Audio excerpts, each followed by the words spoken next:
Okay, here we go. Chapter 47, The Parade. Does it hurt? Brightbill touched the smooth surface where his mother's foot used to be. No, it does not hurt, said Roz, but it will be difficult for me to walk. The bears huddled behind the gosling and stared at the robot's stump of a leg. Nobody understood how a foot could pop off like that, or how Roz could remain calm. Roz, I am sorry my cubs attacked you, said Mother Bear. Sometimes they are completely out of control. It's okay. You know how they are at this age. I can't thank you enough for saving Thorn. I promise my cubs will never bother you again. Isn't that right? Yes, Mother, said Nettle and Thorn together. The robot tried to walk. She bobbed up and down on her uneven legs, which worked well enough on the flat surface of the cliff top. But when she entered the forest, her problem became clear. The smooth stump had no grip, and it slipped around on the forest floor. So Roz tried hopping on her one good foot. She took a few crunching hops and then clanged into a tree trunk. A few more hops, and then she crashed into the undergrowth. I'm really sorry I broke off your foot, said Thorn as he helped the robot up from the weeds. I forgive you, said Roz. Whether she was capable of true forgiveness is anybody's guess. But they were nice words, and Thorn felt better when he heard them. It looks like I'll have to crawl home, said Roz. Nonsense, said Mother Bear. I have a better idea. You can obviously see by the picture what they decided. Mother Bear lay flat on the ground while her cubs boosted Roz onto her back. Then Brightbill fluttered onto the bear's broad shoulders, and when they were both safely on board, the group set off through the forest. The robot was heavy, but she was no trouble for the giant animal.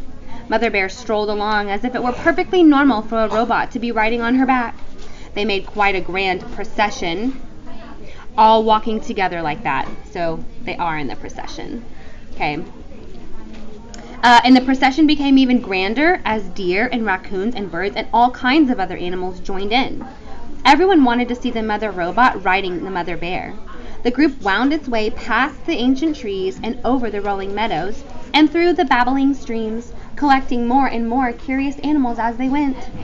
It was the grandest parade of the wildlife anyone had ever seen, and leading the way was our robot Roz. But the parade couldn't last forever. As the sun went down, the other animals began drifting away one by one, and when the parade finally arrived at the nest, only the original members had remained. Here we are, said Mother Bear, helping Roz down into the garden. Now, wasn't that better than crawling all the way home? Oh, yes, that was wonderful, said the robot. I cannot imagine a better ending to this day. Thank you very much. Yes, that was amazing, squeaked the gosling. My friends won't believe me when I tell them I rode across the island on the back of a bear. I'm glad you enjoyed yourself, Mother Bear smiled. It's the least I could do after all the trouble these two caused. Her smile became a frown, and then she glared at her cubs, who suddenly took great interest in a pebble on the ground. It was late and had been a long, difficult day for everyone. So the bears said goodbye and headed back to their cave.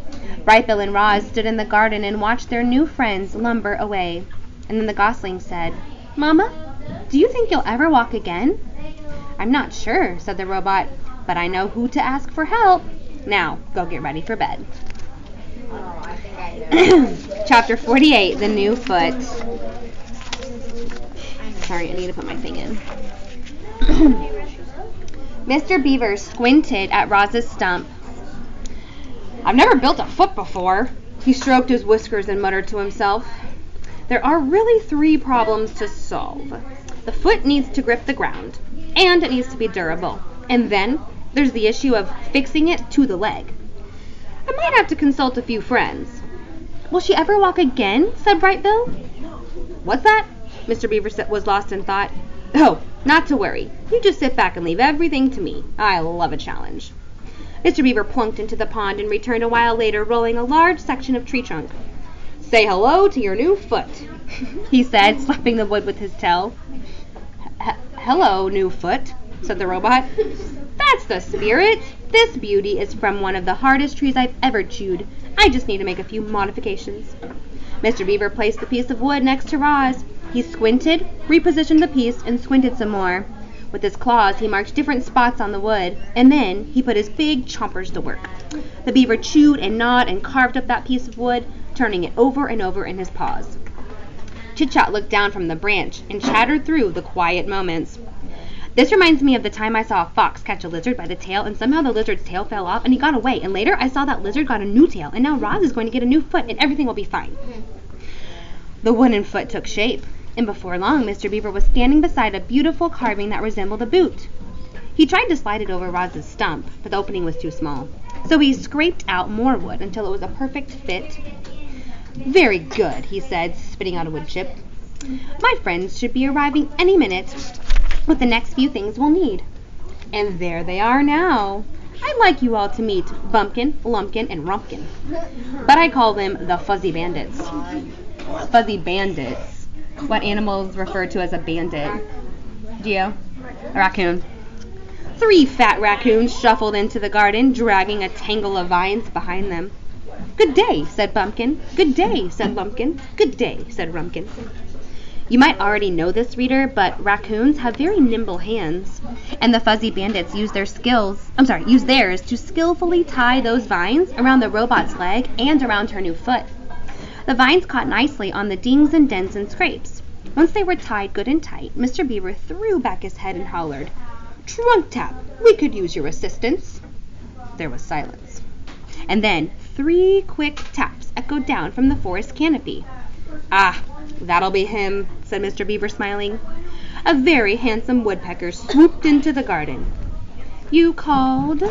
came the woodpecker's musical voice. "Indeed I did. Everyone, this is my woodpecking pal, Trunk Tap." That's a perfect name. "Now, Trunky, we need some tree resin, the really sticky stuff. Can you help us out?" "Of course I can," said the woodpecker. "You've got a perfect pine right here." Trunk Tap hopped over to a crusty old pine tree and pecked a few deep holes in the bark. Thick, syrupy resin began oozing down the trunk. Mr. Beaver scooped up handfuls of the resin and smeared it all over the wooden foot and the vines until everything was glistening with stickiness. And when the resin dried a short time later, Roz's foot was finished. "This is wonderful," the robot said as she strolled around her garden. "I'm as good as new." Mr. Beaver and Trunk Tap and the Fuzzy Bandits went away feeling pretty happy with themselves. They'd done a very nice thing, but it was the first wooden foot any of them had ever made. And within a week, the vines were coming undone, and the foot was sliding loose. So they returned, determined to get it right. They found even harder wood and tougher vines. They experimented with resin, heating it by the fire, letting it boil and thicken until it became an indestructible glue. They kept tinkering with their design until finally Roz had herself a wooden foot that she could rely on. "Huzzah!" Mr. Beaver rapped his knuckles on the new and improved creation. "I knew we'd get it right." Roz moved slower than before, and she had a slight limp, but she was back to her old self again. And that was a relief to everyone, especially Brightville. Alright, chapter 49, The Flyer. With coaching from his mother, Brightville was becoming a truly exceptional flyer. He wasn't the biggest or the strongest, but he was the smartest. You see, he and his mother had started studying the flying techniques of other birds. They'd sit down for hours and watch how hawks and owls and sparrows go up the grassy ridge, and vultures move through the air. Then they'd go up to the grassy ridge, and Brightville would practice what he'd learned. Soon he was diving and swooping and darting and soaring around the island. The adult geese frowned at his flying tricks, but the goslings thought he was amazing. Each morning, a gaggle of them would wait on the water for Brightville to lead them into the sky. And then, a few hours later, he'd return home to Roz, shaking his tail feathers and honking about his latest airborne adventures. "Mama, the other goslings didn't know that warm air rises, so I found an updraft and we spent the afternoon circling all around and hardly flapped our wings at all. Mama, did you see that lightning storm today? We knew there was trouble when the wind started blowing from the north, so we flew down to some shrubs and waited for the storm to pass. Mama, we just tried to fly in formation. We all took turns at the point, but everyone liked following me the best, so I led most of the time." So you know how birds, there's always they fly in a V, so yeah, so they like when Brightville leads. Alright, chapter 50. The button. Nope.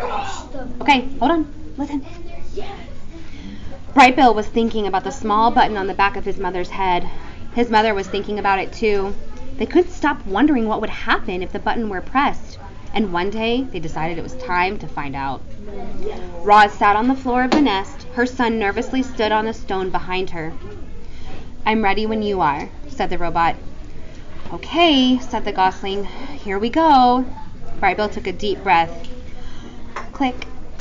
Roz's body relaxed. Her quiet whirring slowly stopped. Her eyes faded to black. Oh my god. That's scary. It looks creepy, but... "Mama, can you hear me?" There was no answer. Brightbill waddled around and looked at his mother's face. Her strange spark of life had gone out. The gosling had never felt more alone. He was ready to switch her back on, but what if she didn't wake up? What if she woke up different? The gosling was afraid to press the button, and he was afraid not to press the button. Brightbill took a deep breath. Click.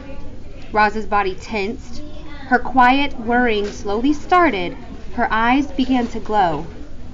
"Mama, can you hear me?" "Hello. I am Rozum, Unit 7134, but you may call me Roz."